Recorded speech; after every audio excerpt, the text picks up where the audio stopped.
Señor, ayúdanos, Padre, a que esta transmisión se mantenga, Señor. Y por favor, Padre, ayúdame a entregar el mensaje que usted ya me dio de una manera correcta a sus hijos y sus hijas. Disponga sus corazones para que esté preparado el corazón de ellos, Señor, para lo que usted quiere plantar ahí, Señor. En el nombre de Jesús oramos. Amén y amén. Tema de esta noche: nuestra casa, nuestro hogar, el reino de nuestro Señor. Ese es el tema de hoy. Nuestra verdadera casa, nuestra verdadera patria, el verdadero hogar nuestro es el reino de Dios. ¿Se escucha bien, hermanos? Sí, se escucha. Ahí veo a don Marco, ahí veo a mi amigo José, don José, Pastor David, qué bueno tenerlo por acá. Nico, Jazmín, me alegra un montón, ya tenemos varios conectados. Entonces, nada más una confirmación de que se escuche bien y le damos camino a esta palabra del Señor para esta noche. Tema: nuestra casa, nuestro hogar. Perfecto, Yorle. Excelente. Abra conmigo la Biblia, porque nosotros lo que hacemos es alimentarnos de la palabra. Marcos capítulo 9, verso 30. Habiendo salido de allí, caminaron por Galilea y no quería que nadie lo supiese. Además, ya que estoy en mi portátil, puedo hacer esto. Puedo pasar estos versos aquí. Esto sí lo puedo hacer en la mía. Y ahí le voy poniendo los versículos. Habiendo salido de allí, caminaron por Galilea y no quería que nadie lo supiese, porque enseñaba a sus discípulos y les decía: el Hijo del Hombre será entregado en manos de hombres y le matarán, pero después de muerto resucitará al tercer día. Pero ellos no entendían esta palabra y tenían miedo de preguntarle. Ojo lo que está pasando. Jesús está con su equipo, no quiere que nadie más sepa, porque les está enseñando lo importante, les está enseñando lo vital, les está diciendo: pronto voy a ser entregado y pronto me van a matar, pero al tercer día seré levantado. Ahorita regresamos, porque esta es la clave de lo que está hablando Jesús en este verso. Vamos a tratar de cerrar hoy el capítulo. Seguimos con el versículo 33. Dice: y llegó a Capernaum, y cuando estaba en casa, les preguntó: ¿qué disputaban entre ustedes en el camino? Mas ellos callaron, porque en el camino habían disputado entre sí quién había de ser el mayor. Entonces él se sentó y llamó a los 12 y les dijo: si alguno quiere ser el primero, será el postrero de todos y el servidor de todos. Y tomó a un niño y lo puso en medio de ellos, y tomándole en sus brazos, les dijo: el que reciba en mi nombre a un niño como este, me recibe a mí. Y el que a mí me recibe, no me recibe a mí, sino al que me envió. Hoy vamos a estar tratando de entender la riqueza que nos da el Espíritu Santo, el mensaje que nos da el Señor a partir de estos versículos, y vamos a ver si logramos terminar el capítulo. Les digo de antemano, ¿verdad?, que hoy la celebración va a terminar un poco más tarde de lo normal, pero no es porque lo estuve predicando 2 horas, sino que apenas llevo 5 minutos, y entonces quiero que se proyecten. Si alguien ocupa mandar a alguien a la cocina ahí, pedirse a alguien algo de comida. Hoy hay permiso de merendar durante la palabra. Ok, si alguien le da, porque vamos a extender lo que necesitemos hoy esta palabra, empezando desde este momento. Marcos es el evangelio más cortito, como hemos venido hablando. A Marcos lo que le interesa es comunicar de manera sencilla, corta y directa. En la enseñanza anterior, el sábado pasado, vimos de que sucede algo inusual, que Marcos es el que nos da más detalle del evento, el que expandió más y nos dio más información del evento. Eso no es común en Marcos. Él cuenta las cosas de una manera rápida y sencilla. En este evento vamos a ver cómo Marcos es corto comparado a lo que nos dice Mateo. Y Mateo más va a utilizar varios capítulos para hablarnos de lo que Marcos nos resume en 10 versículos. Jesús lo que ha dicho es lo siguiente: voy a Jerusalén. En Jerusalén me voy a topar con los religiosos. Los religiosos me van a matar, me van a crucificar de una forma horrible, pero al tercer día me levantaré. Marcos nos viene diciendo ya por tercera vez que Jesús claramente ha dicho que Él está caminando la ruta hacia la cruz, que Él está dando pasos hacia la cruz. Pero estos muchachos no lo entienden. No entienden lo que Jesús ha dicho y suena loco. Después de todo lo que han vivido, después de los milagros que han visto, después de las pruebas que han pasado, después de todo lo que han visto, no entienden todavía de lo que Jesús ha estado hablando. No comprenden. Vea lo que dice el 33. Estamos en Marcos capítulo 9, verso 33. Y llegó a Capernaum, y cuando estuvo en casa les dijo: ¿qué venían discutiendo ustedes en el camino? ¿De qué venían hablando? ¿Ustedes creen que Jesús no sabía? Claro que lo sabía. Vea el verso 34. Mas ellos callaron. ¿Le ha tocado a usted toparse con ese silencio vergonzoso? Los padres nos toca a todo momento, cuando estamos regañando a nuestros hijos por algo que hicieron, y ese silencio de vergüenza, de verse expuesto, ¿verdad? Es como cuando preguntamos algo y la gente se nos queda callada porque no quieren, no es que no sepan la respuesta, es que simplemente da pena decir qué es lo que se dijo, qué es lo que se venía hablando. Y nadie quiso decir, en el grupo que iba con Jesús, nadie quiso decir: veníamos discutiendo a ver cuál era el más chiva. Veníamos discutiendo a ver cuál era el mejor. Nadie se atrevió a decirlo. Y aquí nos da el primer punto de lo que vamos a ver en este pasaje. Este pasaje es un pasaje bien rico, entonces vamos a tener muchos puntos esta noche para crecimiento de nuestro espíritu, para crecimiento propio. Y aquí encontramos el primero. El primero es que constantemente olvidamos que Jesús está presente. Olvidamos que Jesús está con nosotros. Qué vergonzoso, hermanos. Qué vergonzoso que olvidamos que Jesús está a nuestro lado. ¿No cree que actuaríamos diferente si supiéramos de que Él está con nosotros siempre? Vea qué frase más rara la que acabo de formular. ¿No cree que actuaríamos diferente si supiéramos que Él está con nosotros siempre? Aunque usted y yo sabemos de que Él está con nosotros siempre. Si estuviéramos 100% conscientes en todo lo que hacemos de que Jesús está con nosotros, ¿no cree que lo que hacemos, lo que decimos sería totalmente diferente a lo que hacemos y lo que decimos? Pasos que no daríamos, frases que no diríamos, actitudes que no mostraríamos porque queríamos estar a la par de nosotros. Hay gente que le da pena que su jefe vea cómo es. Hay gente que le da pena a los muchachos que están empezando a noviar, les da pena que su novio vea una actitud habitual de ella o de él. No quieren verse expuestos realmente en lo que son. ¿No cree que nosotros actuaríamos diferente si tuviéramos la conciencia completa de que Jesús está con nosotros siempre? Bueno, así de raros somos, así de extraños somos. Y esa es la forma en la que el mundo vive la vida. Así es la forma en la que el mundo existe. Pero qué vergüenza que los creyentes olvidamos que Jesús está presente. Y hermanos, aquí no podemos barnizar esto. A nosotros se nos olvida que Jesús está presente a veces, pero porque no lo podemos tocar, no lo podemos abrazar. Pero a estos chavalos se les olvidó que Jesús estaba presente y ahí estaba. Estaba con ellos. Iban caminando juntos. A nosotros se nos va a olvidar un colerón, se nos va a olvidar en cuántas tentaciones ha caído usted porque se le ha olvidado que Jesús está a la par suya.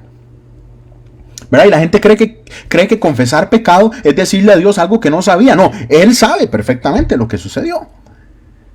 Pero a nosotros se nos olvida porque no tenemos la presencia física de Jesús aquí en la tierra. Sí tenemos la presencia del Espíritu.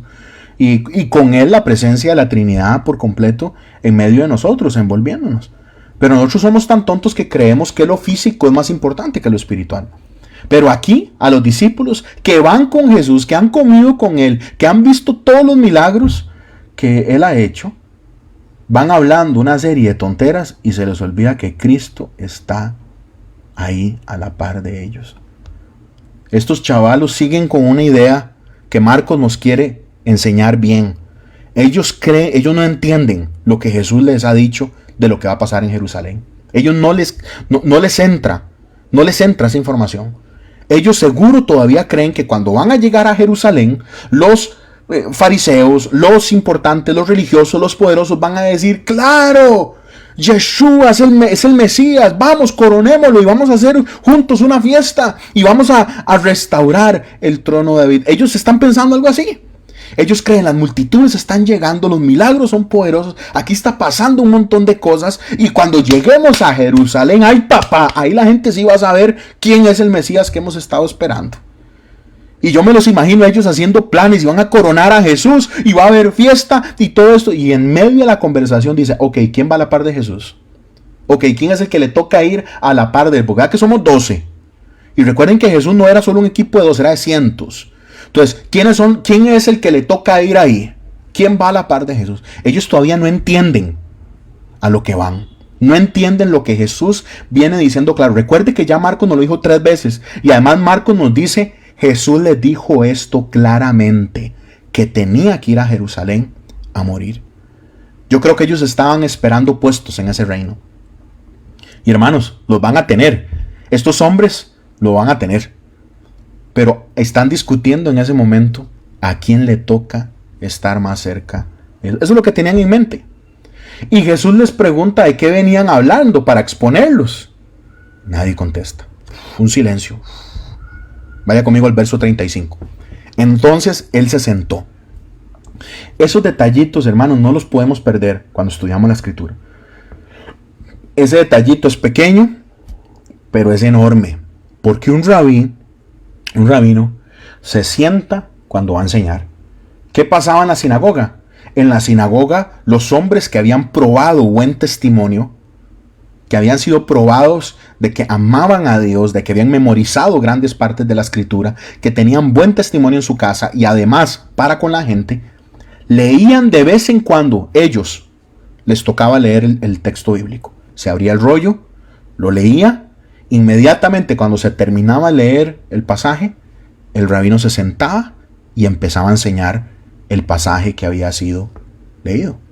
Aquí vemos a Jesús con una actitud de autoridad. Se sienta y empieza a enseñar. Vea lo que hace. Se sienta, llama a los 12 y les dijo: si alguno quiere ser el primero, será el postrero de todos y el servidor de todos. Y aquí viene el segundo punto que nos da esta enseñanza a través de la inspiración de Dios para nosotros. El reino de Dios es locura para los hombres. El reino de Dios es locura para la gente, es locura para este tiempo, es locura para el sistema en el cual usted y yo estamos. Esto que está diciendo Jesús de ser el último, no es, no sé si usted se recuerda cuando había mejenga en la escuela y entonces todos llegábamos, obviamente nadie tenía un montón de balones, habían 2, 3 bolas en toda la escuela. Y entonces empezaban a escoger y los buenos eran los que escogían, ¿verdad?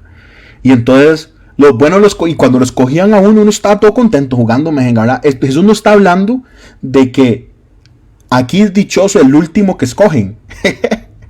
Jesús no está diciendo que es dichoso el que llega de último simplemente porque le falta una habilidad en algo, ¿no? Aquí Jesús está diciendo dichoso el que decide ponerse a sí mismo como último. Y esto es locura. Esto es locura. Esto no florece naturalmente. Hermanos, nadie piensa, yo quiero ser el último. Nuestra cultura exalta el éxito, el primero es el más fuerte es el más importante. Desde chiquitos, siempre el más fuerte, el más grande, el más ágil, trata de demostrarle a los demás de que es el más fuerte, de que es el más ágil.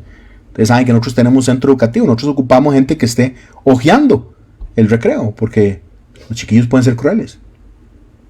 Jesús viene y dice: grandeza tiene una definición diferente en mi reino. Importancia tiene una definición diferente en mi reino. Aquí la cuestión es, lo que dice Jesús es, hay que escoger ser el final. Hay que escoger ser el servidor, no el servido. Y yo sé que eso lo decimos. Yo sé que mi boca, por ejemplo, ahorita se está moviendo y estoy haciendo aquí unas vibraciones en mis cuerdas vocales que hacen que sonido salga de mi boca y ustedes lo escuchan y ustedes lo pueden decir también. Eso lo podemos decir y lo podemos escuchar, pero no lo entendemos. Eso no cabe en nuestra cabeza. No podemos relacionarnos con esa verdad. ¿Quién escoge voluntariamente ser el débil? ¿Quién escoge voluntariamente ser el más bajo? No viene de manera natural. ¿Por qué, familia? Porque la carne siempre quiere que nuestra posición avance. Todo el reino de Dios es lo opuesto. Esto es de otro mundo, hermanos. Este reino no es reino humano.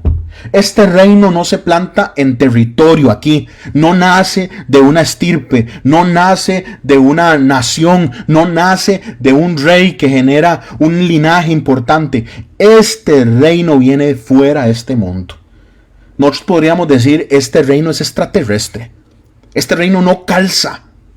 Esta casa que usted y yo tenemos, este lugar que usted y yo debemos llamar hogar, es diferente a todo lo que el mundo ha proyectado. Y cuando pensamos en el reino de Dios, tenemos que pensar de que es opuesto al reino humano. Y vea el ejemplo que da Jesús. Y tomó a un niño y lo puso en medio de ellos. Y tomándole en sus brazos, les dijo, el que reciba en mi nombre a un niño como este, me recibe a mí. Y el que a mí me recibe, no me recibe a mí, sino al que me envió. Está hablando del Padre. Voy a compartirles cómo lo escribe Mateo. Cómo nos da este detalle Mateo. Aquí los que están viéndome en la transmisión en vivo, lo van a poder ver en pantalla. Y los de la radio lo van a escuchar. Mateo capítulo 18, verso 1. Dice, en aquel tiempo los discípulos vinieron a Jesús y diciendo, ¿quién es el mayor del reino de los cielos? Y llamando Jesús a un niño, lo puso en medio de ellos. Y dijo, de cierto les digo, que si no se vuelven o se hacen como niños, no entrarán en el reino de los cielos. Ve el detalle que nos da Mateo. Si ustedes no vuelven a ser niños o se hacen como niños, no entrarán al reino de los cielos. Así que cualquiera que se humille como este niño, ese es el reino, ese es el mayor en el reino de los cielos. ¿Cómo define este mundo en el que usted y yo vivimos grandeza, hermanos? ¿Cómo define el tiempo que usted y yo estamos viviendo como éxito, como grandeza, como victoria? 3 cosas. Cosas, fuerza, influencia. Cosas, fuerza, influencia. Lo hemos resumido en 3 P sencillas. Posesiones, poder, popularidad. El que tiene cosas, tiene influencia. El que tiene poder, tiene influencia. El que es popular, tiene influencia. El mundo mide y vive la grandeza humana en estas 3 grandes áreas. El que tiene cosas, el que tiene fuerza y el que tiene influencia. Posesiones, poder y popularidad. Eso hace a alguien importante. Las posesiones no tienen que ser solo cosas, ¿verdad? Pueden ser habilidades, pueden ser capacidades, pueden ser dones, ¿verdad? Pero el mundo mide el éxito, la victoria, la fuerza, la grandeza, en estas 3 grandes áreas. Posesiones, poder y popularidad. El reino de Dios es una forma totalmente diferente. Y Jesús lo ilustra con un niño. Toma un chiquito del primer siglo, lo pone frente a él y dice, ¿ustedes quieren ser grandes? ¿Ustedes venían peleando para ver cuál era el más importante? ¿Ustedes quieren estar a mi lado? ¿Ustedes quieren hacer de mi reino su casa? ¿Ustedes quieren hacer de mi herencia su herencia? Ok, sean como un niño. Ojo, aquí voy a hacer un paréntesis grande. Ojo, en nuestro tiempo se pierde el concepto. Quiero ser directo con ustedes, hermanos. En nuestro tiempo, este concepto no calza. Vean la imagen que tengo. Me voy a dar un toquecito porque lo tenía preparado en la otra computadora, pero ¿qué es lo que vivimos hoy? Eso es lo que vivimos hoy. Ahí les estoy compartiendo una imagen de un chiquito rey. Un chiquito que es el rey de la casa. Un chiquito que la mamá es su sirvienta. Un chiquito que el papá es su esclavo. Un chiquito que lo que pide se le da. Lo que quiere lo ocupa, lo necesita. Entonces, en nuestro tiempo moderno, el concepto se pierde, hermanos. Y yo he visto gente predicar esto fatal. O sea, los chiquitos es lo... Aquí no, tenemos que ser realistas. Jesús está hablando de un niño del primer siglo. Un niño del primer siglo no tenía derecho a nada. A nada. Un niño no significaba nada. Hasta que un niño creciera, una niña nunca iba a significar nada. Escúchenme. Una niña nunca iba a significar nada. Cuando se hacía mujer, lo único que servía era para tener más hijos. Un niño significaba algo hasta que pasaba el bar mitzvah y empezaba a dar pasos para acompañar a su papá en la empresa familiar. Y ya cuando él estaba listo para tener familia, ahí ya tenía importancia. La sociedad judía veía a los niños como insignificantes, como sin derechos. Así que olvídense de la idea de agarrar un chiquito del siglo XXI y decir hay que ser como él. ¿Ok? Quitémosle lo romántico a esto. El estado social de un niño de este momento es totalmente diferente a lo que estaba pasando en el primer siglo. Jesús está diciendo de que tenemos que ser como un niño, como niños porque no tienen nada. No tienen posesiones, no recogen, no guardan, no se preocupan por ver cómo hacen cuentas bancarias, cómo guardan comida para mañana. No se preocupan, es que son absolutamente dependientes de todo, de todo. Grandeza, dice Jesús, la define en el reino de Dios aquel que se rinde ante Dios. Vean esta imagen que les estoy compartiendo hoy. ¿Cuántos padres y madres terminan adorando a sus hijos? ¿Cuántos padres y madres terminan entregando su vida, su tiempo, su corazón, sus fuerzas a sus hijos y no lo merecen? Aquí yo sé que esto es políticamente incorrecto y seguramente a algunos no les gustará lo que estoy diciendo. Pero lo que está hablando Jesús no es esto, de unos padres cargando al chiquito rey, que tiene 10 años, 12 años, 13 años, 5 años, 4 años, 3 años, lo que sea. No está hablando de eso Jesús. Jesús está diciendo que la grandeza para Él es tener nada. La grandeza para Dios es despojarse. La grandeza para Dios es ser como un chiquito que no tiene nada. No tiene ni derechos. No tiene capital. Hermanos, no posee ni años. No posee experiencia, no tiene popularidad, no tiene cosas, hasta carece de derechos. Estamos hablando en el tiempo de Cristo. Hoy la cosa es diferente.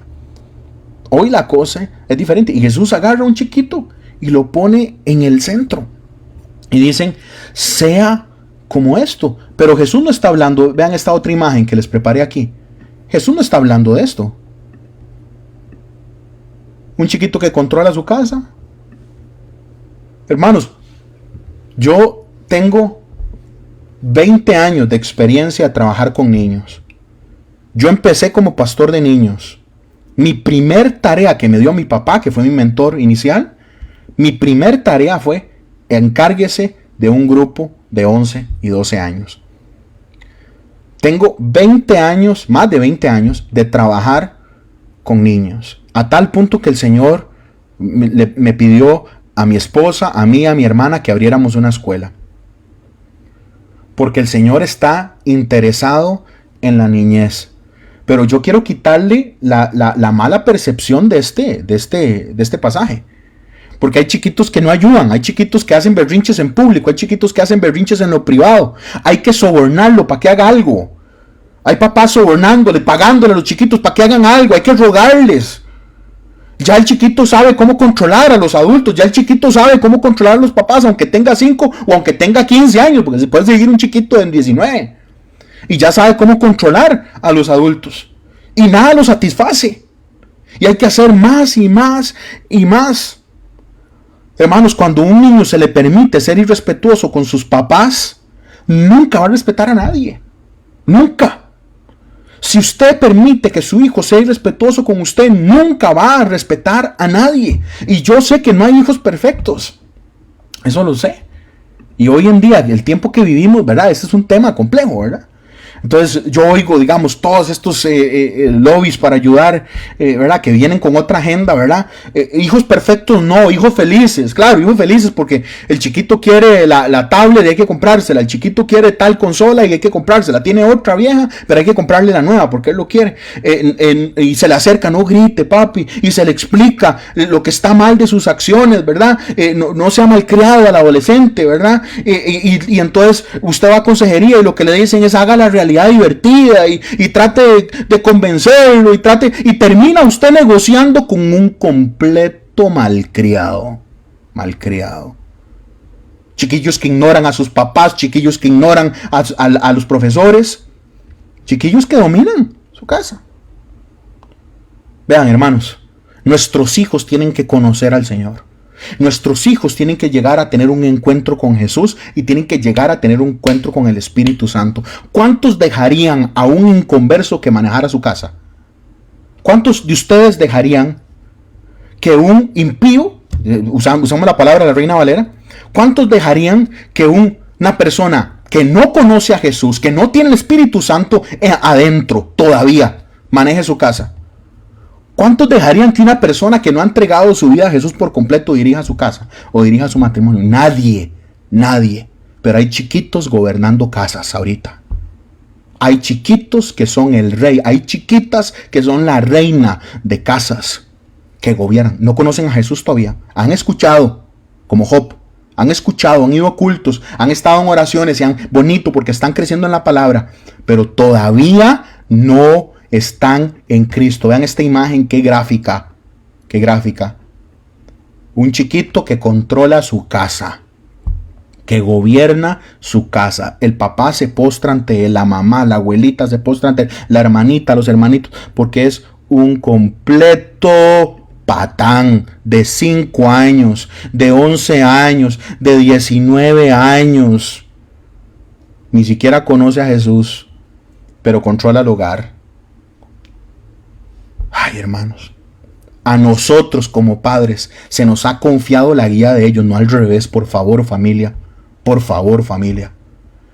A usted como papá, a usted como mamá, Dios dijo, usted tiene la capacidad de guiar a este chiquito a mí. A nosotros se nos ha dado la gran responsabilidad de guiar a nuestros hijos. ¡No al revés! ¿Qué es eso? Una generación de chamacos controlando sus casas. Olvídense de eso. Olvídense de eso. ¿Qué es eso? Una generación de adolescentes manejando su hogar. Por favor. Por favor. A nosotros se nos confió guiarlos a ellos. No al revés. Un chiquito no puede guiar la casa. Un chiquito no puede guiar el ambiente del hogar. Lo guiamos nosotros. ¿Va a ser difícil? Probablemente. Probablemente. Yo no estoy hablando de agarrar a leñazos al chiquito. Yo no estoy hablando de gritar, porque ya ahorita se van a ir al otro lado. En la casa hay que marcar las reglas y hay que cumplirlas. Y el que no las cumple, tiene las consecuencias. Lo mismo para los adolescentes, los chiquitos de preescolar, los chiquitos de escuela, los chiquitos de colegio y los chiquitos de universidad. Y los chiquitos graduados, ¿verdad? Y todo. Pero, Jesús no está exaltando nuestra errónea idea de dejar que los chiquitos controlen las cosas, ¿verdad? Jesús no está exaltando la idea de agarrar un chiquito del primer siglo y decir sea como él, con Wii, con no sé, otra que es carísima, otra cosa ahí que los juegos es portátil y que ocupa ropa cara y que ocupa esto y que ocupa el Netflix y que ocupa juguetes y que ocupa... Jesús no está hablando de eso. Jesús no está hablando de un carajillo que está controlando su casa. Jesús está hablando de el ser humano que en el siglo I tenía absolutamente nada. No tenían nada. Hoy los derechos de los niños son importantísimos. Tenemos organizaciones completas que protegen a los niños, ¿verdad? Que los protegen, que los guardan. Nosotros, ¿cuáles son los crímenes más horribles en las cárceles? Los que se ejecutan contra niños. Antes no. El primer siglo no. Los niños, habían barras completas de niños abandonados, de huérfanos, no valían nada.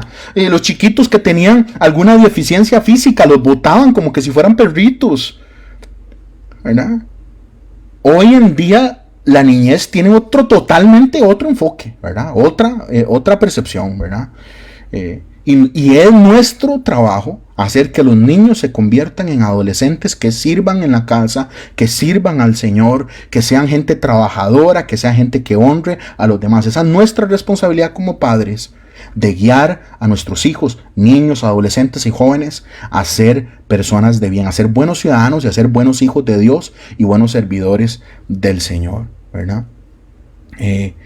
Hay gente que pasó toda la niñez negociando con el chiquito. ¿Querés hacer esto? Bueno, te doy esto. Vamos a ver, ¿puedes hacer aquello? No, y usted negociando toda la vida, ¿verdad? Para que el chiquito mueva esto de aquí para allá. Y entonces usted lo mueve de esto de aquí para allá y yo le doy esto. ¿Qué es lo que pasa cuando usted le enseña a un chiquito que negociando logra todo?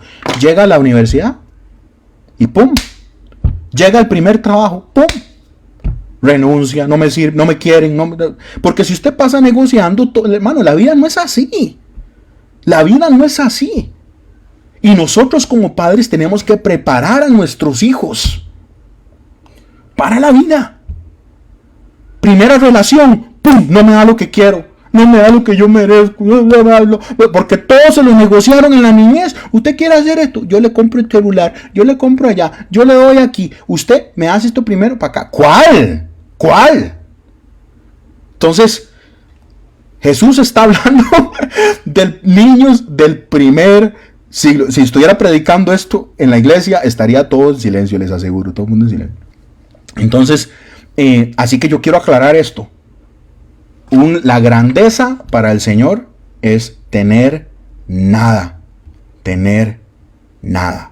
Ese es el ejemplo que está dando con los niños. ¿Ok? Para no romantizar esto, que mi chiquito, yo tengo que ser como él. No. Si es un irreverente y necesita, y hermanos, van a ser así. Por eso nosotros fuimos así, nada más que nos formaron.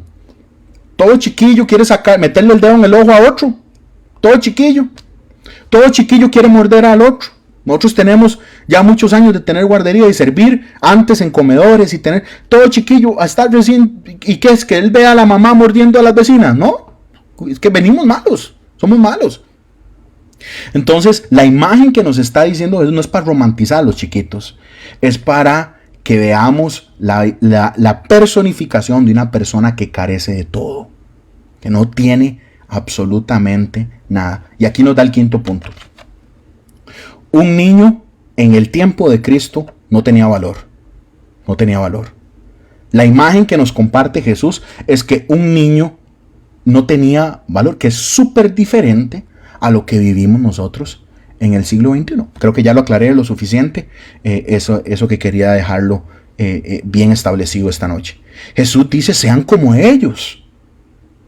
Sean sin influencia, sin casa, sin cosas, sin poder. Sean como ellos. Sin nada. Vea, esto lo entendió también Pablo. Pablo habla de esto tan claro que en Filipenses capítulo 3, verso 7, lo voy a compartir aquí en pantalla. Filipenses capítulo 3, versículo 7, dice lo siguiente. Pero cuantas cosas eran para mi ganancia, las he estimado como pérdida por amor de Cristo. Ojo a lo que dice Pablo. Pablo no está diciendo perdí las cosas. Pablo no está diciendo perdí mi posición, perdí mi autoridad, perdí mi influencia. Pablo era uno de los hombres más importantes de Israel. Enseñado por los mejores, en fila para ser uno de los tipos más grandes dentro del Sanedrín, en fila posiblemente para cubrir posiciones enormes que ni siquiera nos podemos imaginar ahora. Y Pablo dice, lo entregué. Todo eso lo entregué por Cristo. Él dice, lo que era para mí ganancia, la tranquilidad de sentir aprobación, la tranquilidad de ser alguien, de sentirme importante, de haber logrado cosas, todo eso lo entrego. Todo eso lo entrego porque quiero seguir la línea de Cristo. Y aquí llegamos al sexto punto de esta palabra. Todo lo que me hace alguien, todo lo que me hace algo, lo tengo que entregar. Lo tengo que entregar. Y esto, por eso les dije que es locura. Es locura. ¿Quién hace eso? Nadie. Todo lo que me hace a mí ser alguien, lo voto, dice Pablo. Porque yo quiero que mi única identidad sea Cristo. Híjole. Todo lo que a mí me hace sentir bien, todo lo que me da mi influencia, todo lo que me da mi poder, lo dejo. Porque quiero que mi identidad sea Cristo. Iglesia, eso es otra cosa. Eso es otro nivel. Todo lo que me da significancia, si existe esa palabra, todo lo que me da identidad, lo suelto porque quiero que mi identidad sea Cristo. Así que hermanos, imagínense ustedes siendo parte de los 12. Vienen discutiendo para ver quién va a estar a la par de Jesús. No han entendido qué es lo que va a suceder en Jerusalén. Ninguno del equipo de Jesús pensó lo que iba a pasar, lo que sucede en Jerusalén. Nadie se imaginó que a Jesús lo iban a convertir casi que lo iban a llevar a una carnicería para despedazarlo. Isaías nos dice que era una pelota de carne. No tenía expresión. Nuestro Señor no tenía expresión. Lo vapulearon, lo escupieron, lo desnudaron, lo patearon, lo hicieron cargar un peso descomunal después de haber pasado una noche y un día sin comer. No desayunó, no tomó agua. Pasó un montón de cosas horribles. Y nadie pensó que eso es lo que iba a pasar. Ellos venían pensando, ¿quién va a estar a la par de Jesús? Cuando estos chavalos coronen a Cristo, Yeshua HaMashiach, Jesús el Mesías, Jesús el ungido. Cuando lo coronen, ¿quién le toca estar a la par? ¿Quién sale en la foto? Así que imagine a estos chavalos con los ojos abiertos cuando Jesús les dice, ustedes vienen discutiendo cuál es el primero, y Jesús agarra un chiquito y lo pone al frente y dice, sean como él. Locura. Es locura. Pero ¿sabe qué es lo precioso? Que ellos lo van a entender. Estos 12 hombres mueren de formas horribles, entregan su vida por completo. Hebreos nos dice, Hebreos en capítulo 11, el Salón de la Fama de la Fe, Hebreos nos dice que gente como ellos, desde el Antiguo Testamento, el mundo no los merecía. Qué frase más increíble. El escritor de Hebreos dice, el mundo no merecía estos hombres que fueron aserrados, que fueron partidos a la mitad, que uno solo hicieron perseguir, hicieron huir ejércitos, y toda la gente de la fe, toda la gente que viene mostrando su confianza en Jesús, su confianza en Dios, dice el mundo no se los merecía. Esto los van a entender. Ahorita no lo entienden. Y esto a mí me llena de esperanza cuando leo pasajes como esto. Porque ahorita no lo entienden, pero sí lo van a entender. ¿Qué se ocupa en nuestras vidas para poder entender esto? Para dejar de tratar de ser importantes, hermanos. Para dejar de tratar de ser alguien. Vean, hermanos, yo les he dicho que las reuniones de pastores a veces son tan incómodas, porque la reunión de pastores son, ¿cuántos tenés vos? ¿Cuántos miembros tenés vos? ¿Cuántos tenés? ¿Cuántas sillas? ¿Cuántos cultos? ¿Cuántos? A veces, gracias a Dios por CCI, nuestra organización, porque no son así las reuniones. Pero yo me refiero a las fraternidades regionales, ¿verdad? Es oír gente hablando de su grandeza, hablando de su influencia, hablando de su poder, ¿verdad? ¿Qué se ocupa para que usted y yo en lo práctico dejemos de tratar de ser importantes, dejemos de tratar de ser significantes? Si eso es lo que quieren, ¿verdad? Una empresa grande, respeto, aprobación. Porque desde el día 1 de nuestra existencia, eso es lo que queremos. El bebé llora porque quiere comida, ¿verdad? Quiere la atención individua de su mamá. No me malentienda, hermano. A mí me encanta que me quieran. Y a usted también, seguro. La gente que le importa, ¿verdad? Que nos aprecien.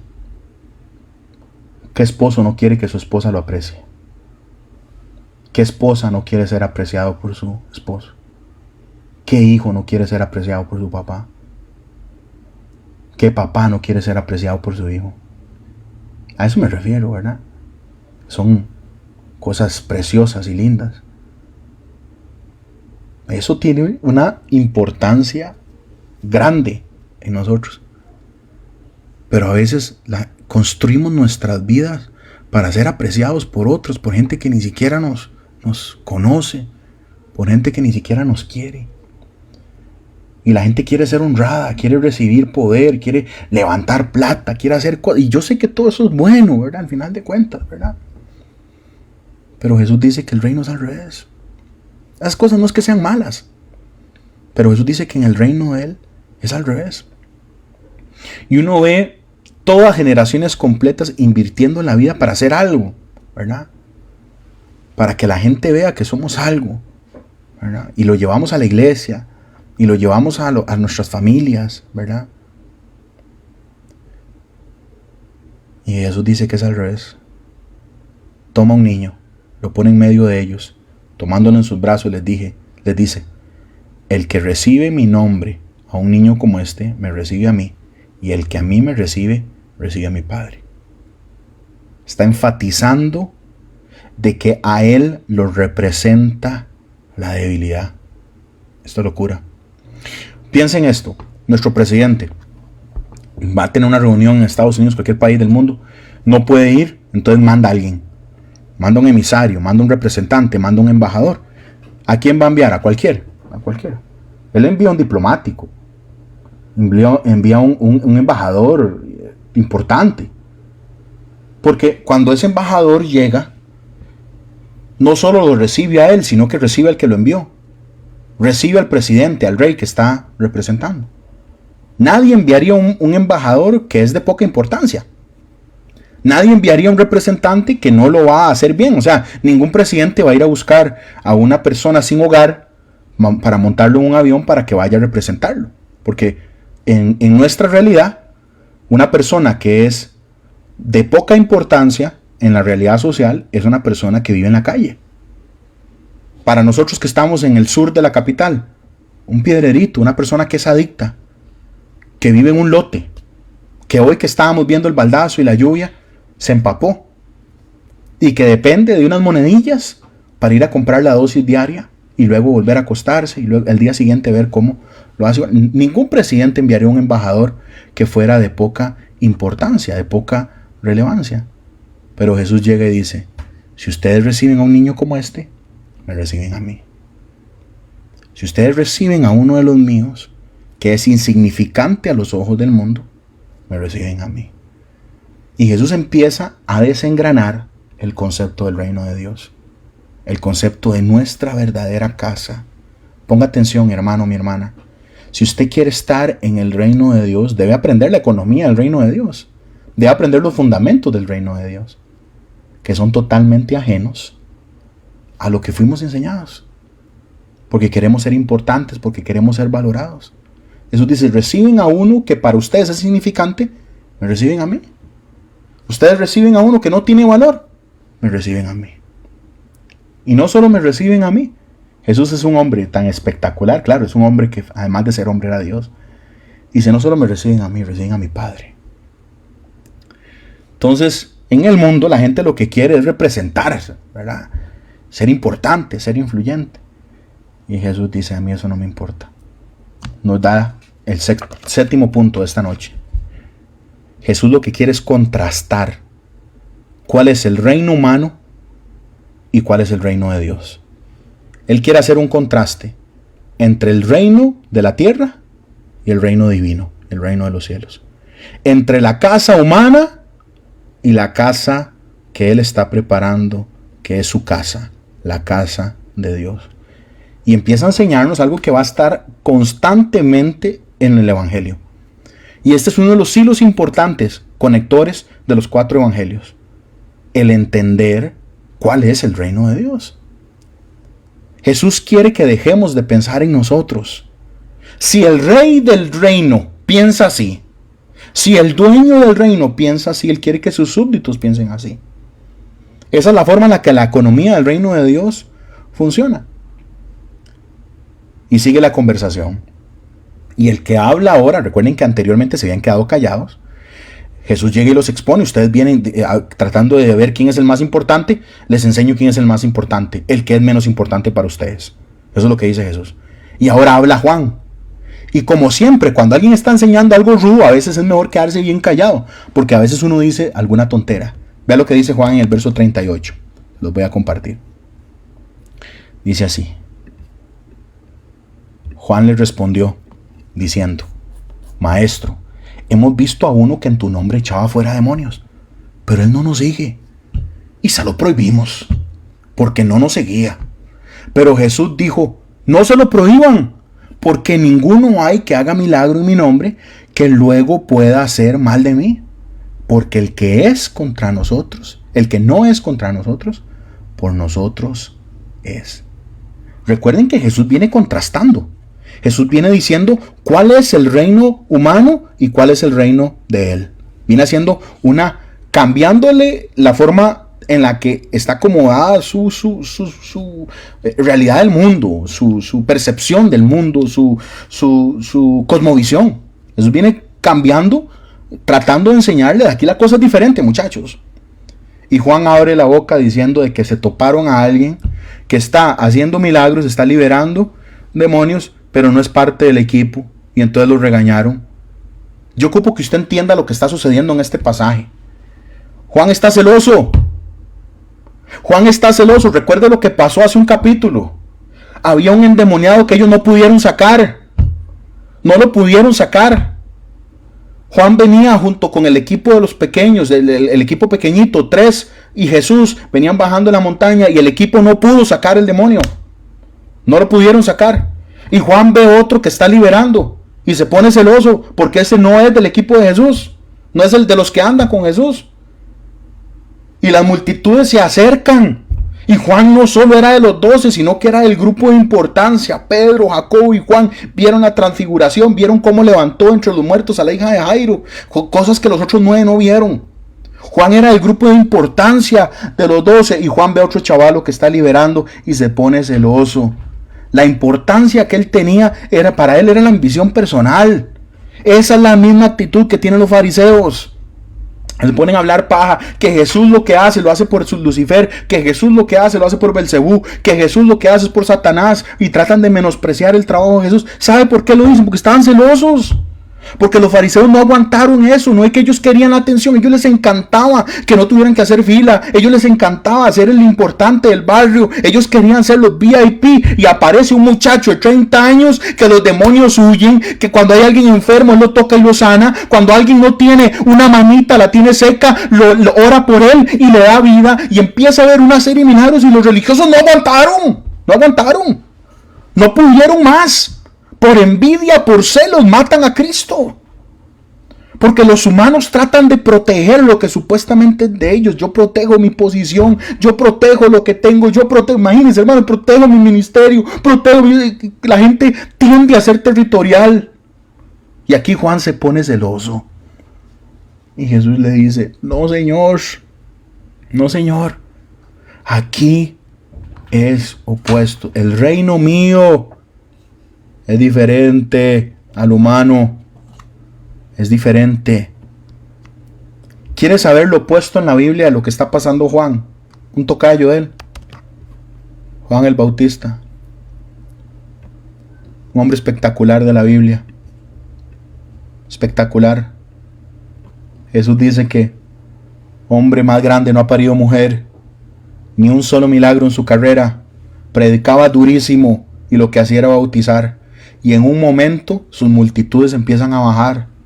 Había un momento en el que toda Israel llegaba al río a bautizarse y a oír la predicación de este hombre. Y llega un momento donde las masas bajan y sucede esto. Vienen unos discípulos de Juan. Estamos hablando de Juan el Bautista. Y vinieron a Juan y le dijeron, Rabí, mira que el que estaba sentado al otro lado del Jordán, de quien tú diste testimonio, bautiza y todos van a él. ¿Qué es lo que le dice el equipo? Llegó otro chavalo, llegó a la competencia, ahora él está bautizando. Los discípulos de otro evangelio más directo, Jesús nunca bautizó. Los que hicieron el bautismo eran el equipo. Y tiene lógica, porque si Jesús hubiera bautizado a algunos, esos se hubieran sentido mucho más importantes. Yo fui bautizado por Jesús. Los que bautizaron siempre fueron Jesús.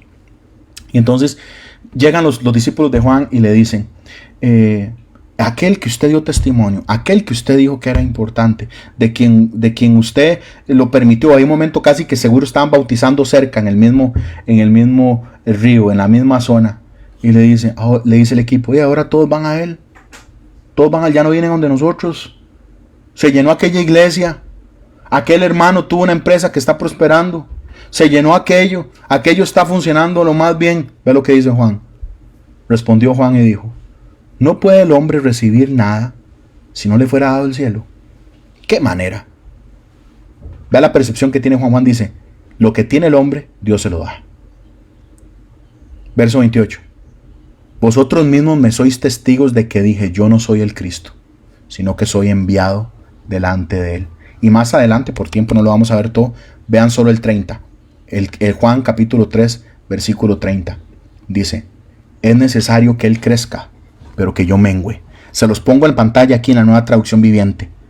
Él debe tener cada vez más importancia y yo menos. Eso pega.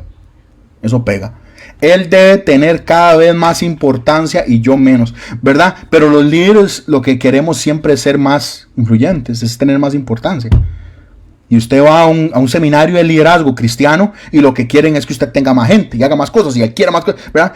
Y Juan dice, él tiene que tener cada vez más importancia y yo menos.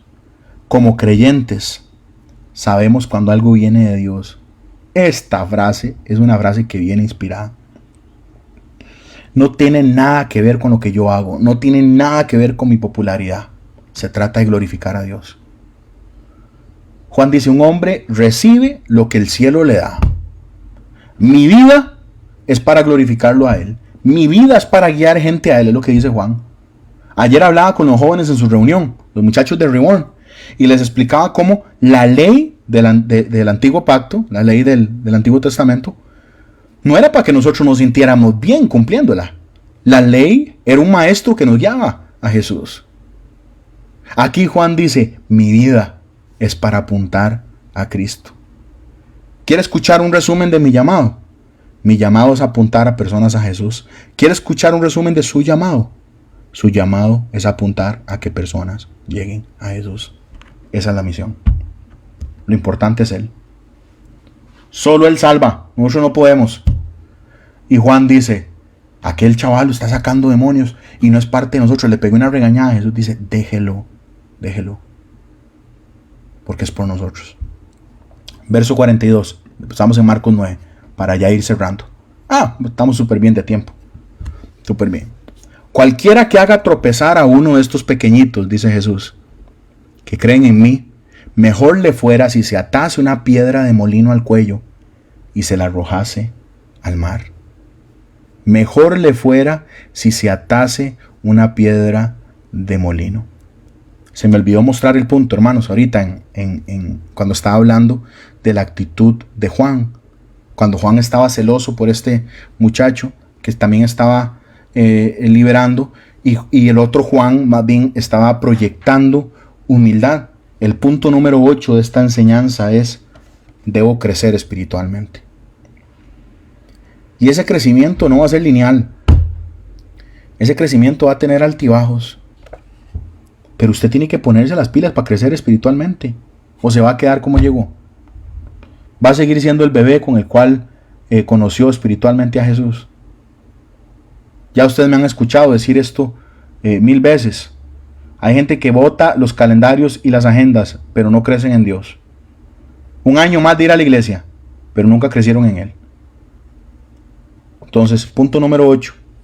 ¿Qué es lo que le dice Jesús a Juan? Crezca, papá. Madure espiritualmente. Déjelo.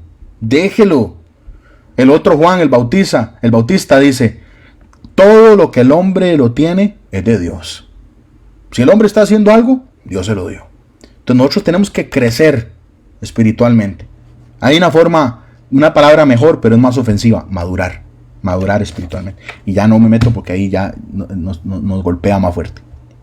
Entonces, volviendo al pasaje, verso 42. Cualquiera que haga tropezar a uno de estos pequeñitos que creen en mí, mejor le fuera si se atase una piedra de molino al cuello y se la arrojase al mar. De nuevo, contraste. El reino de Dios versus el reino de los hombres o el mundo.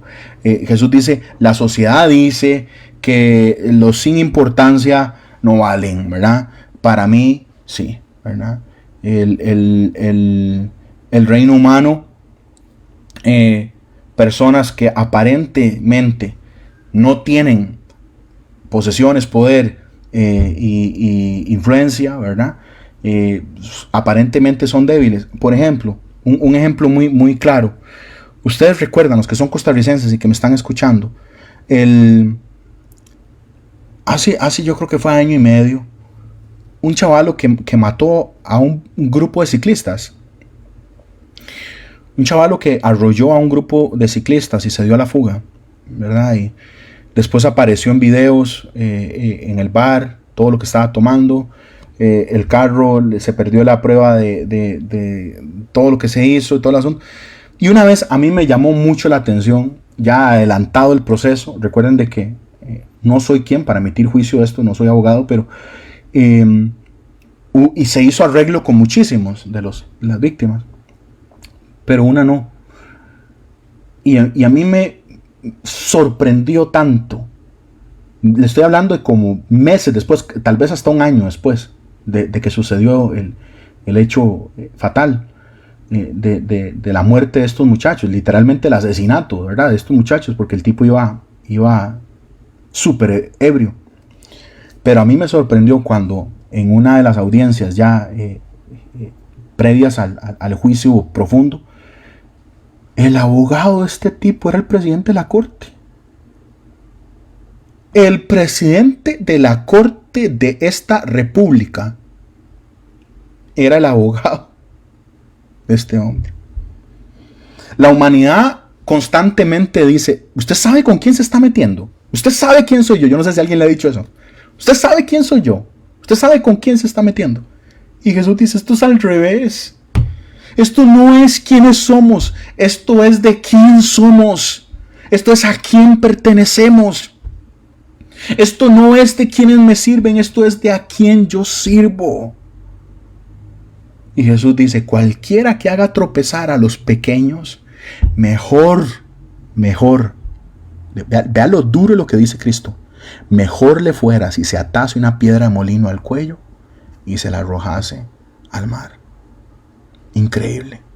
Jesús viene haciendo contraste de los reinos. Del reino humano, del mundo, y el reino de Dios. Y llegamos a la última sección de este pasaje, donde nos va a dar, aquí tengo, creo que son 4 consejos. 4 consejos que nos va a dar el Señor. Voy a adelantar un poquitito para no durar mucho. Ustedes me dicen cómo vamos, ¿verdad? Llegamos a la última sección de este pasaje y ojo, ponga atención, porque aquí hay oro, hermanos. Aquí vamos a encontrar oro ese que nos ayuda a crecer en el Señor. Esto está delicioso, está riquísimo. Dice, si tu mano te fuera ocasión de... Vea el vocabulario que trae Cristo.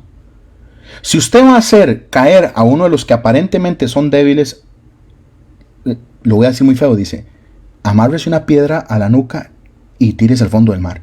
Eso dice nuestro Redentor. Está hablando durísimo. Ahora vea el 43. Si tu mano te fuera ocasión de caer, córtala. Mejor te es entrar en la vida sin una mano. No me gusta esa palabra. Que teniendo 2 manos ir al infierno, al fuego que no puede ser apagado, donde el gusano de ellos no muere y el fuego nunca se apaga. Y si tu pie te fuera ocasión de caer, córtalo. Mejor te es entrar a la vida cojo que teniendo 2 pies ser echado en el infierno al fuego que no puede ser apagado. Qué vocabulario, hermanos. Qué vocabulario más gráfico y más incómodo. Entonces Jesús pinta una foto, y una foto horrible, donde dice, córtese la mano, córtese un pie, sáquese un ojo. ¿Por qué Jesús está hablando de una forma tan gráfica? Aquí viene el punto 9 de esta enseñanza. Jesús está diciendo, usted tiene que amputar el pecado. Usted tiene que arrancar el pecado de su vida. Usted tiene que sacar el pecado de su existencia. Tiene que cortarlo. Tiene que romperlo.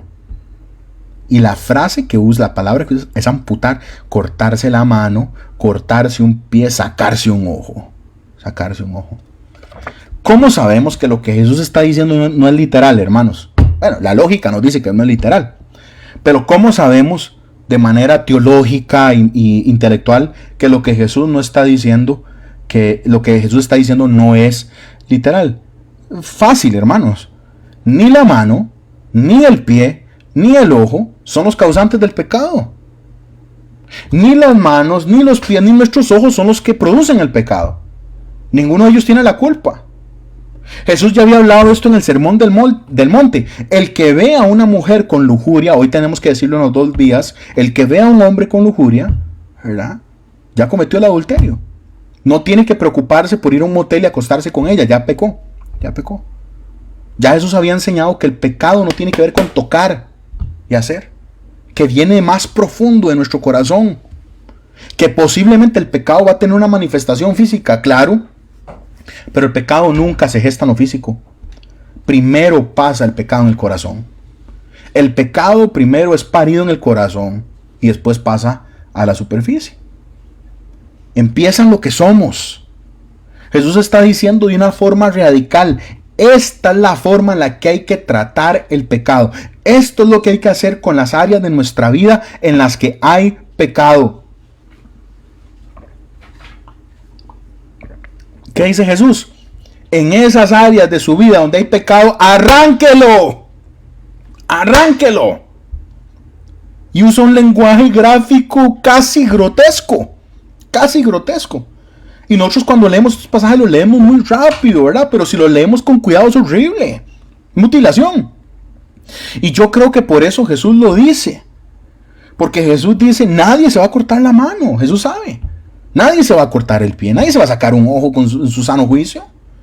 Jesús está diciendo, yo sé que usted no lo va a hacer. La mente tiene un mecanismo de defensa para evitar autolastimarse. Y hay que pasar mucho proceso para brincárselo. Jesús dice, así como ustedes dirán, jamás me voy a cortar una mano, jamás me voy a cortar un pie, jamás me voy a sacar un ojo, así les va a costar sacar el pecado de su vida. Jesús está diciendo, sacar el pecado de la vida puede ser tan difícil como arrancarse un miembro. Sacar el pecado de la vida puede ser tan difícil como cortarse la mano, o cortarse un pie, o sacarse un ojito. Nadie quiere trabajarlo. Pastor, yo estoy en un proceso. Pastor, yo lo voy a hacer. Nadie quiere.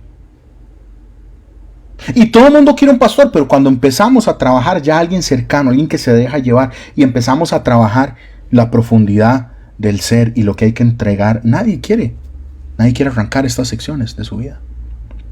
Porque hermanos, sin la fuerza y la ayuda del Espíritu Santo no se puede hacer. No se puede hacer. No se puede vencer la carne. O sea, no se puede usar la carne para vencer la carne. Su carne nunca va a derrotar su carne. Mi carne ni siquiera va a controlarse a sí misma. Su carne tampoco. La carne no puede vencer a la carne. Es más, la carne solo es conquistada por el poder del Espíritu, nos dice Cristo y Pablo.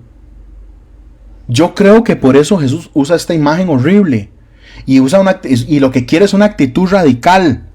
En ocasiones el pecado hay que sacarlo y amputar. Pero yo lo amo. Pero yo lo quiero. Pero yo merezco. Pero yo necesito. Y algo que ya se anidó en el corazón y que usted ama y que no quiere dejarlo ir, no quiere cortarlo, porque está ligado a mi corazón, está ligado a lo que soy, está ligado a lo que siento y no lo quiere arrancar. Igual que lo duro que sería cortarse una mano, sacarse un ojito o cortarse un piecito. Pablo le llama a esto circuncisión espiritual, cortar la carne, pero no me va a dar tiempo a entrar ahí, en otro momento lo veremos. Llegamos a los versos finales del capítulo. Ya, para cerrar.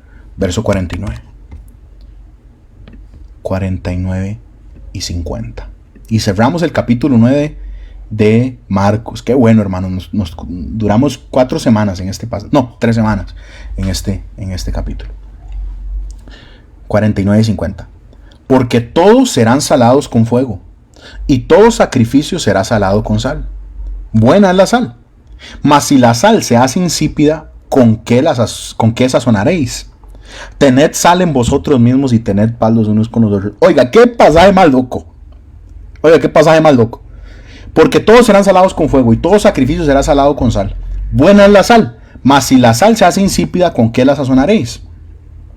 Tened sal en vosotros mismos y tened paz los unos con los otros. ¿Qué significa esto? Bueno, yo se lo voy a enseñar esta noche. Aquí Jesús está diciendo 3 cosas y las 3 tienen un denominador común. Jesús está usando de ejemplo la sal. Y lo mejor cuando interpretamos la Biblia es entender lo que significaba lo que estamos leyendo en el momento en el que fue escrito. Entonces la mejor forma, como hicimos con los niños ahora, no es que agarramos un chiquito del siglo XXI y decimos que tenemos que ser como él, jamás. Jesús no estaba pensando en un chiquito del siglo XXI, estaba pensando en un niño que no tiene valor alguno en el siglo I. ¿Qué es lo que está haciendo Jesús aquí con el tema de la sal?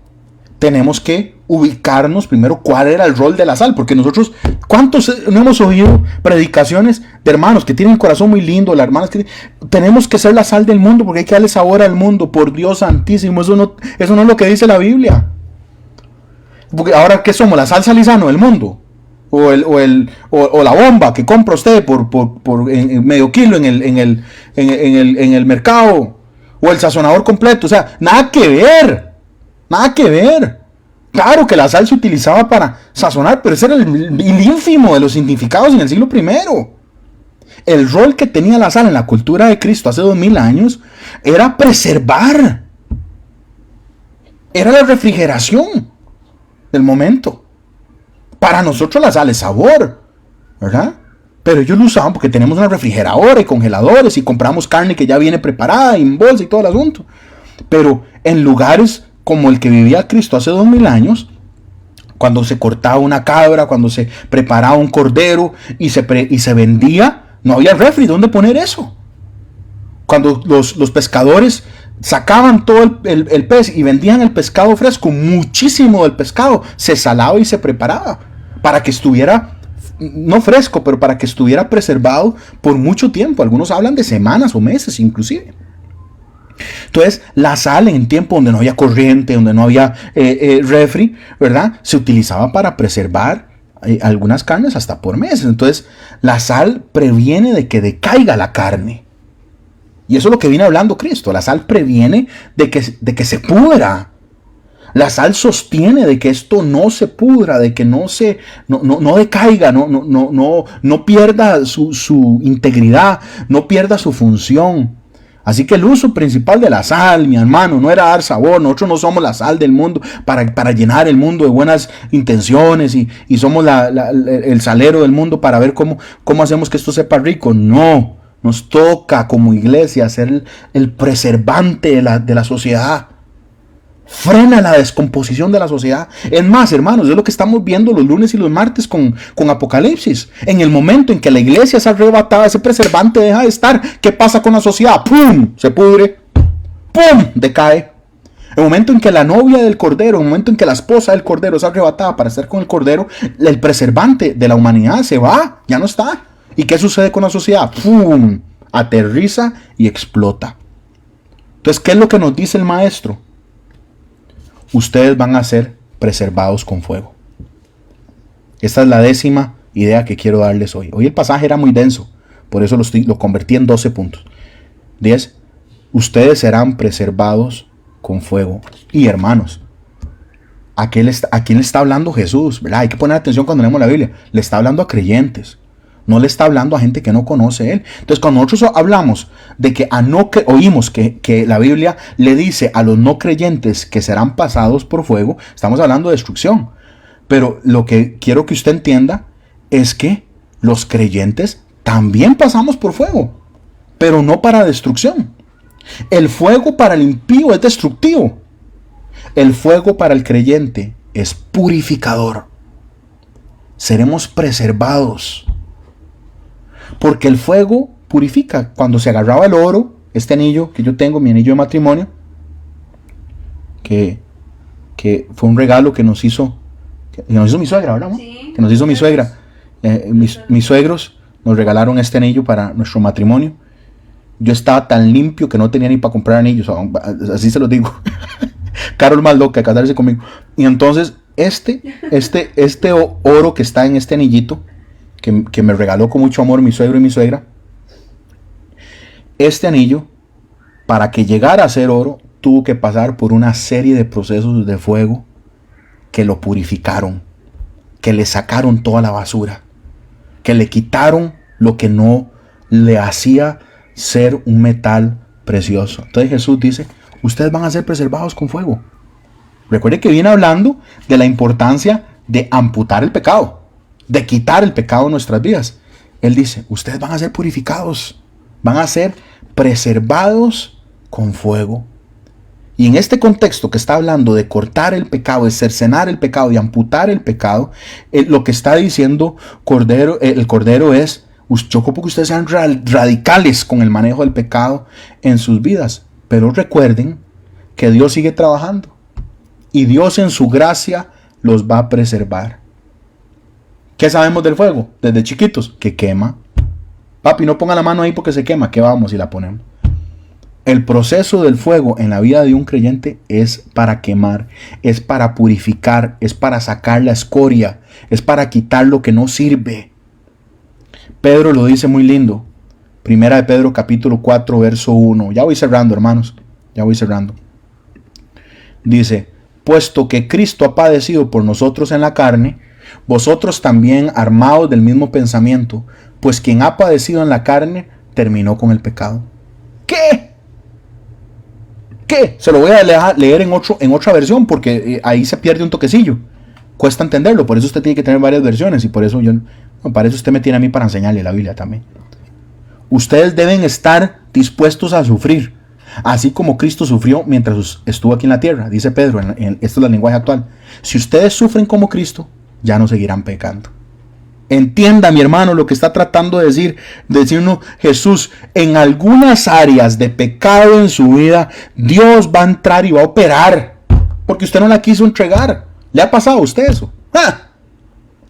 Usted no la quiso entregar, y entonces Dios en su gracia viene y nos preserva con fuego. Nos pasa por un horno que nos saca la cochinada. Ese horno duele, claro. Dios quería que pasáramos por ese horno. No, pues no quisimos entregarlo. Y entonces Jesús dice, ustedes serán preservados por fuego. ¿Le ha pasado a ustedes? A mí sí. Y es súper doloroso. Porque han existido momentos en mi vida donde me he negado a trabajar con mi pecado. Y entonces Dios tomó acción. Y se metió y me pasó por fuego. Y me pasó por un proceso de purificación que duele, claro, arde, salimos fatal del horno. Pero salimos purificados. Perfecto, no. Por eso los metales se pasan por un montón de procesos. Porque habrá que pasar por otro, tras otro, tras otro. ¿Qué es lo que está diciendo Jesús? Que Dios te ama tanto, que lo va a hacer pasar por fuego para purificarlo. En ese momento, la gente dice, ¿qué pasa? Pero Dios me odia, que no entiendo qué es lo que está pasando. De ahí, recuerde lo que dice la Escritura. Dios disciplina al que ama.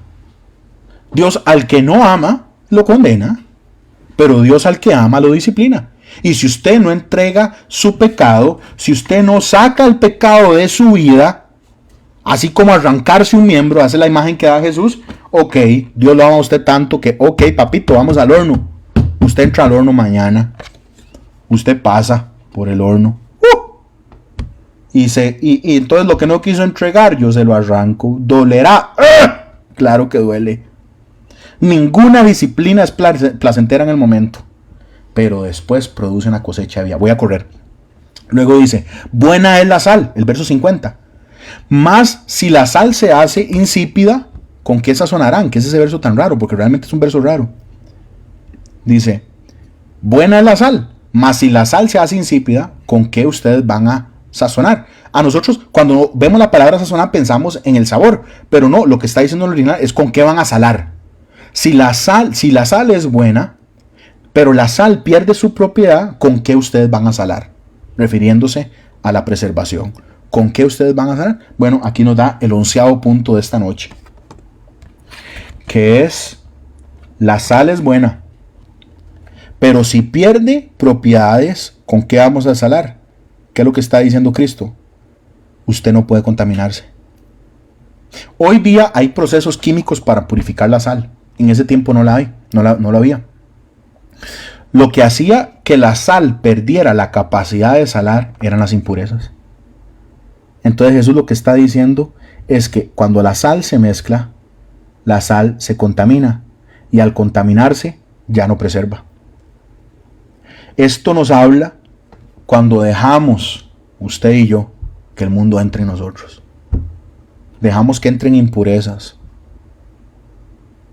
Dejamos que entre contaminación del mundo.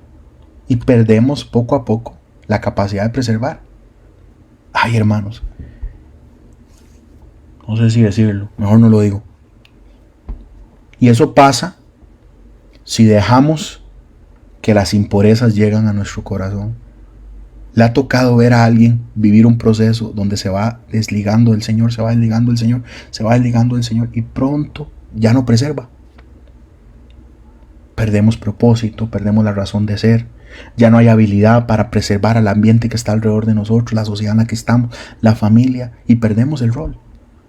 Y nadie, usted sabe que ninguna persona se da cuenta que eso lo está viviendo, solo la gente que está afuera. El Espíritu Santo tiene una gran tarea de retener la maldad. Es el agente que mueve el mover de Dios aquí en la tierra, ¿verdad? Pero también el mover de Dios aquí en la tierra es la iglesia. Y por eso, como le decía anteriormente, cuando la iglesia salga de la historia humana, la destrucción va a ser súper rápida. Pero si usted permita que contaminantes se metan, ideas, hermanos, esto puede venir de la misma iglesia. Yo he visto cómo el evangelio social destruye la cercanía de Dios. Porque convertimos el evangelio en hacer cosas, en asistencia. El mecanismo de Dios es que la iglesia, es que usted y yo seamos el preservante de este mundo. Es el único proceso que impide que este mundo se pudra. Y es la iglesia. Y al no estar, cae fácil. Y si usted no tiene esa preservación de la sal en usted, le va a pasar a usted lo mismo. Ese proceso de salar para preservar evita que decaiga. Yo no sé si usted le ha pasado en el trabajo que llega y ya la gente sabe que usted es cristiana y entonces están contando un chiste vulgar o están haciendo un chisme, lo que sea, y entonces se queda, entra usted y dicen, uy no, tranquilo, mejor ya no digo porque llegó a pandereta o llegó, y a veces la gente dice, no, tranquilo, yo me sé todos los chistes, no, tranquilo, siga. No, aproveche el momento para detener el proceso de la pudrición en su casa, en el trabajo, y esto nos cuesta a todos. Entonces la gente sabe que somos creyentes, entonces no tenemos que detener la función que tenemos de preservar, de frenar el proceso de muerte en lo que está alrededor de nosotros. Por eso tenemos que ser cuidadosos. Y por eso Jesús nos dice, yo los voy a preservar con fuego, utilizando el ejemplo de la sal, y luego dice, ustedes no pueden contaminarse, porque si se contaminan, ustedes van a perder la capacidad de hacer lo que yo quiero que hagan, que es preservar. Y corro con la última. Y ya se hace súper personal. Dice, tened sal en vosotros. Se los voy a poner aquí en pantalla. El verso 50 de Marcos capítulo 9. ¿Cómo cierra? Tened sal en vosotros mismos y tened paz los unos con los otros. Entonces dice, las tres cosas que dice Jesús en esta última parte, dice, somos para preservar, no debemos contaminarnos para no perder la capacidad de preservar. Y tercero, ustedes necesitan tener a la gente que preserva. Presérvense. ¿A qué se está refiriendo? Dependencia de Dios. Dependan por completo de Dios. El punto número 12. Cuiden la sal que está en ustedes. Presérvense. ¿Cómo logramos eso? Haciendo cosas. Yendo más a cultos. Yendo más a reuniones. Eso se logra con una relación cercana con el Dios que lo salvó a usted. Con el Dios que la salvó a usted.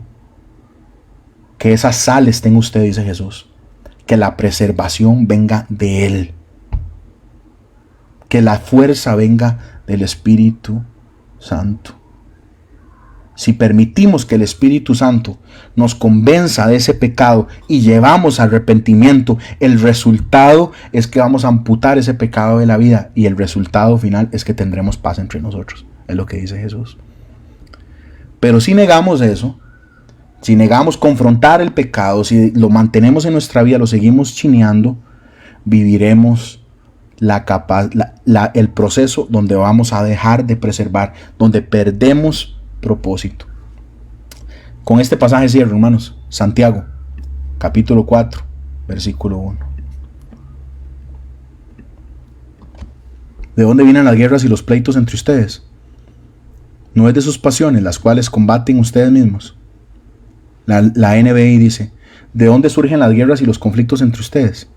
No es precisamente de las pasiones que luchan dentro de ustedes mismos. Es lo que Jesús dijo. ¿Qué causa problemas en una casa? ¿Qué causa problemas en una iglesia? ¿Qué causa problemas en nosotros? Esas pasiones que están en guerra entre nosotros.